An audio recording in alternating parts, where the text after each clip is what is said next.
Baiklah, sekarang kita lanjutkan materi analisis regresi. Pada bagian kedua ini, kita membahas topik mengenai bagaimana menguji parameter regresi.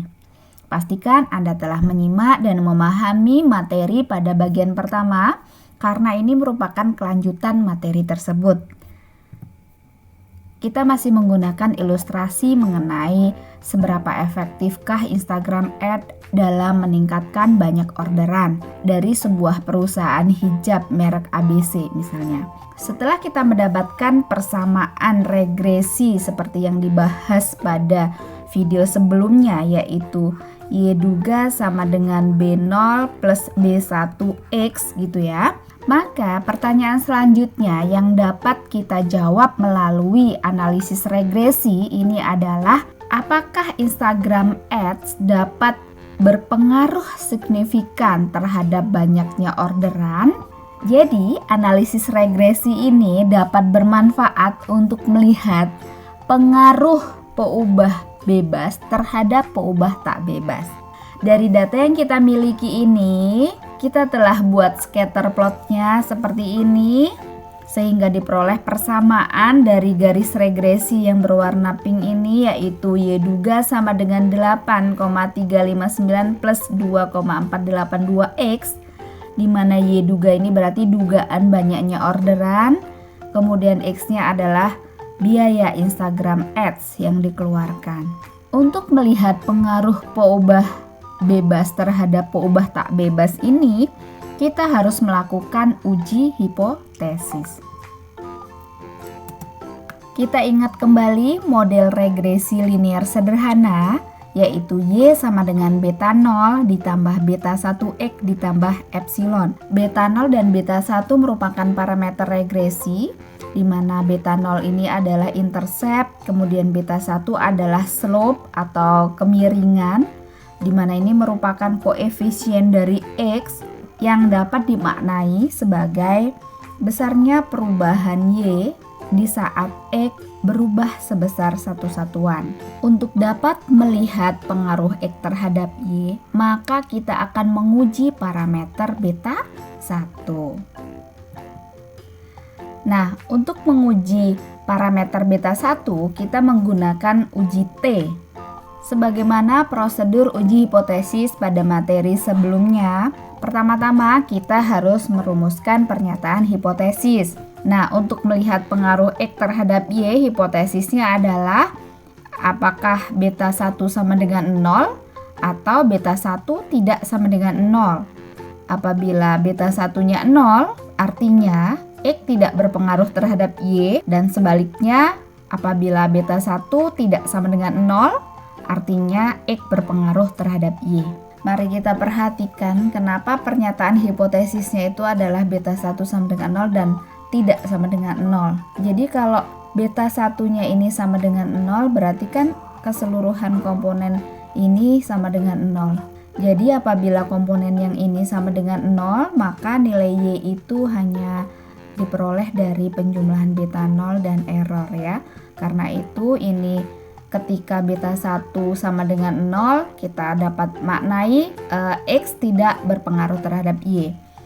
Sedangkan apabila beta 1 ini tidak sama dengan 0, berarti kan komponen yang di sini itu tidak sama dengan 0, sehingga nilai X ini akan dikalikan dengan besaran beta 1. Nah, setelah menuliskan pernyataan hipotesis, selanjutnya adalah kita menghitung statistik uji. Untuk menguji beta 1, maka statistik ujinya adalah T hitung sama dengan B1 per standar error atau galat baku dari B1. Di mana galat baku atau standar error B1 adalah akar dari YI min Y I duga kuadrat terus dibagi dengan N min 2 sigma XI min X bar kuadrat. Yang ini sigma YI min Y duga I kuadrat itu disebut dengan jumlah kuadrat galat, yang apabila dijabarkan rumus ini bisa menjadi sigma YI kuadrat dikurang B0 kali sigma YI dikurang B1 kali sigma XI YI.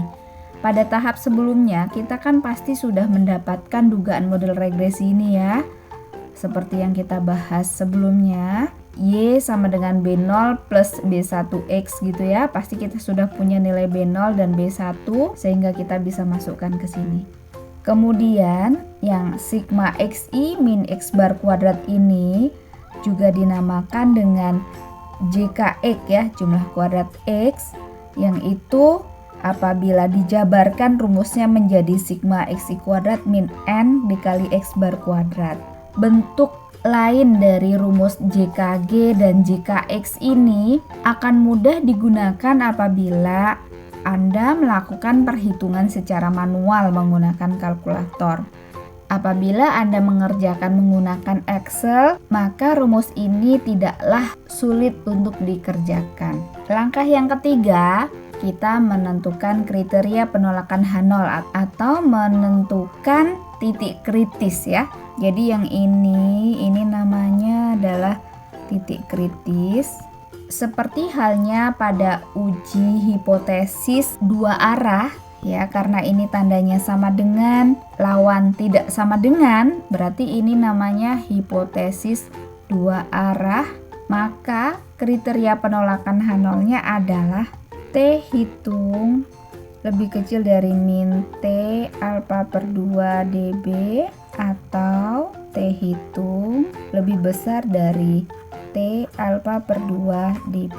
Seperti ini ya. Nah, pernyataan ini sama dengan yang T hitung harga mutlak itu lebih besar dari T alfa per 2 dB ya. Nah, di mana dalam analisis regresi dB-nya adalah N-2 khusus untuk regresi linear sederhana. Jadi kriteria penolakan H0-nya itu boleh dituliskan seperti ini, boleh juga seperti yang ini ya. Itu maknanya sama. Anda tidak boleh lupa bahwa harga mutlak T hitung itu artinya adalah nilai positifnya dari T hitung. Apabila kita peroleh nilai T hitung itu negatif, maka yang kita ambil adalah positifnya. Baiklah, sekarang kita coba uji pengaruh Instagram Ads terhadap banyaknya orderan berdasarkan data yang kita miliki. Hipotesis yang dapat kita rumuskan adalah H0 beta 1 sama dengan 0, artinya Instagram Ads tidak berpengaruh terhadap banyaknya orderan. Kemudian lawan H1 beta 1 tidak sama dengan 0, yaitu Instagram Ads berpengaruh terhadap banyaknya orderan. Statistik uji yaitu T hitung sama dengan B1 per standar error B1, di mana dari persamaan regresi yang kita peroleh ini kita dapatkan ini adalah B0 ya, ini B1, jadi B1-nya 2,482 dibagi dengan standar errornya adalah 0,306. Hasilnya adalah 8,111. Pertanyaan Anda pasti, dari mana sih standar error 0,306 ini? Nah, mari kita praktekkan perhitungannya melalui Microsoft Excel. Oke, sekarang kita hitung bagaimana cara mendapatkan standar error B1 yang rumusnya seperti ini. Dan kita telah memiliki persamaan regresi Y duga seperti ini. Artinya ini adalah B0 dan ini adalah B1. Kita ingin mendapatkan nilai Y duga, berarti Y duga ini ya. Nilai B0 dan B1 kita masukkan, kemudian B1-nya dikalikan dengan X. Datanya adalah dari nilai X yang kita miliki ini. Sama dengan 8,359 ditambah 2,482 dikali dengan X. X-nya adalah ini. Kemudian kita tarik ke bawah. Nah, kemudian kita ingin mencari residual. Residual itu adalah Y min Y duga. Jadi ini langsung kita kuadratkan ya, berarti sama dengan Y min Y duga kuadrat. Ini nilainya. Kemudian residual kuadrat ini dijumlahkan untuk mendapatkan sigma YI min Y duga kuadrat. Berarti ini copy aja jumlah dari sini ke sini. Selanjutnya kita akan menghitung X min X bar kuadrat. Berarti X min X bar, terus ini jangan lupa didolarkan, tekan F4 kuadrat. Kemudian kita butuh jumlahnya, butuh sum ini, berarti ini copy saja ke sini. Selanjutnya kita hitung standar error B1, berarti ini sama dengan akar sigma YI min YI juga kuadrat adalah yang ini, 386.121,4965 dibagi dengan N-2, N-nya adalah 20, ini dikurang 2 berarti 18 dikali dengan sigma XI min X bar kuadrat adalah yang ini, 229.180. Nah ini nilainya adalah sama dengan akar itu adalah SQRT dari ini dibagi dengan 18 dikali dengan 229.180. Nah hasilnya adalah ini. Jadi standar error B1 adalah 0,306. Selanjutnya, langkah ketiga adalah menentukan kriteria penolakan H0. Tolak H0 jika harga mutlak T hitung lebih besar dari T 0,025 dengan derajat bebas 18, di mana nilainya adalah 2,101. Ini 0,025 karena kita punya nilai alfa 0,05 ya. Jadi yang ini merupakan alfa per 2. Kemudian nilai ini derajat bebasnya 18 karena kita punya dB adalah N-2. N-nya adalah 20 dikurang 2 sama dengan 18 begitu. Yang keempat kita mengambil kesimpulan. Kita simpulkan menolak H0 karena nilai harga mutlak T hitung kita ya. Nilai T hitung kita tadi kan 8,111. Nah, itu lebih besar dari 2,101 ya. Ini nih namanya titik kritis. Jadi nilai statistik uji kita itu lebih besar dari titik kritis ya.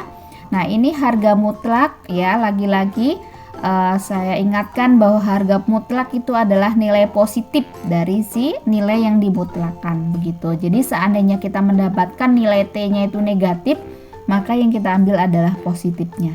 Karena kita menolak H0, artinya besarnya biaya yang dikeluarkan untuk Instagram Ads memberikan pengaruh yang signifikan terhadap banyaknya orderan. Apakah ada pertanyaan? Ya, jika masih ada yang ingin ditanyakan, silahkan ditanyakan saja langsung atau menuliskannya di kolom komentar. Silahkan istirahat dulu dan kita akan bersiap-siap lanjut ke bagian ketiga.